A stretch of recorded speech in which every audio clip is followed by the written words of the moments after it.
Today, we're diving into a really powerful documentary from Curiosphere called The Price of Progress. And it gets at a stark, kind of uncomfortable truth.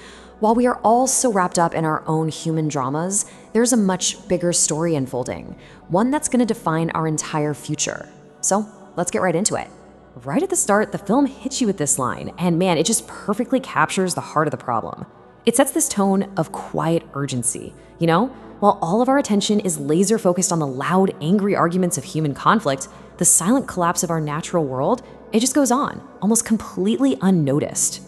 Okay, so what's the first big idea here? It's this. Our obsession with politics, our intense focus on it, has become this great distraction from the environmental crisis that is literally threatening our survival. This slide just puts it all into perspective, doesn't it?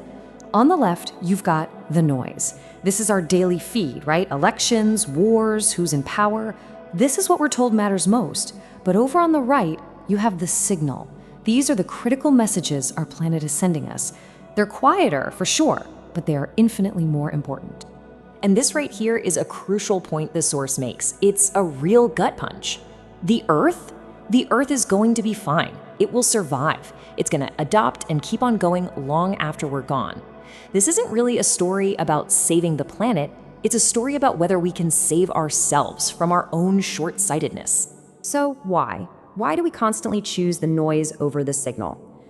Well, the documentary suggests it's actually baked right into the design of our systems.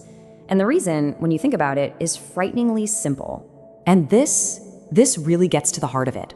Our entire political and economic world runs on power, on influence, and on money. And nature doesn't have any of those things. Trees, they don't vote. Rivers don't show up to protest. And animals certainly don't fund political campaigns. In the cold, hard math of our society, that makes them voiceless. And because they're voiceless, they're considered valueless. You know what's even crazier? We've gotten so good at lying to ourselves about it. We use language to make destruction sound positive. We don't call clear-cutting an ancient forest destruction. No, we rebrand it as development. We don't call pollution a river pollution, it's just a necessary byproduct of economic growth. We've literally invented a whole vocabulary that lets us feel good about destroying our only home. To really bring this huge, complex, global issue down to a human scale, the Curiosphere film tells this simple but incredibly powerful story. It's like a parable for our times. So picture this. There's this village, and it's living in perfect harmony with the forest around it. The trees gave them everything they needed: cool shade, clean water from the rains they brought, and rich soil for their crops. It was a completely balanced, self-sustaining world. But then progress showed up, and the decline was just tragic and predictable. It started small, cut a few trees, get some quick money. Life got a little better for a moment, so of course they cut more. But the consequences, they weren't far behind. The rain stopped, the river dried up, and before they knew it, all the trees were gone and the village had nothing left. No water, no jobs, no future. And the village elder just delivers this gut punch of a lesson. The real loss wasn't just a forest itself. The real loss was their thinking, their inability to see past the quick, easy win right in front of them. And this story isn't just about some make-believe village. It's a mirror. It's being held up directly to our own global society. It's so easy to just point fingers, isn't it? We blame the governments for not doing enough. We blame corporations for their greed. But the documentary forces us to ask a much more uncomfortable question. Are they really the cause, or are they just responding to a demand? But here's the tough part to swallow. That whole system of destruction, it's fueled by us, by our demands, our endless desire for bigger houses, faster cars, cheaper products, more. That creates the market that corporations and governments are more than happy to serve. In this story, we're all the villagers. Look, just feeling guilty about it doesn't fix anything, and being aware is only the first tiny step. The documentary makes a really sharp point here. Trees don't magically regrow just because we share an angry post on social media. Real change requires actual sacrifice, and that is a much, much harder pill to swallow.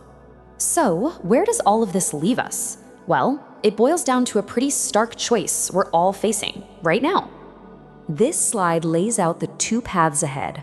On the left is the direction we're heading, a pretty bleak dystopian future where nature is just a memory, something you experience in a museum or through a VR headset. But then, On the right, there's still another possibility. A future where a seed can still grow through concrete, where we start to actually change our mindsets, where we question what development even means. When you strip everything else away, it all comes down to this one simple, undeniable fact. One. That's it. That's how many planets we have. There is no plan B. There's no escape pod. This is our only home. And that brings us full circle, right back to the documentary's central theme. Yeah, laws and policies are important, of course, but they're not the root of the solution. The real revolution, the one that actually matters, it has to happen in here, in our minds. It's about making a fundamental shift from short-term selfishness to long-term survival. And so, we end with this final, profound question from the film's closing poem.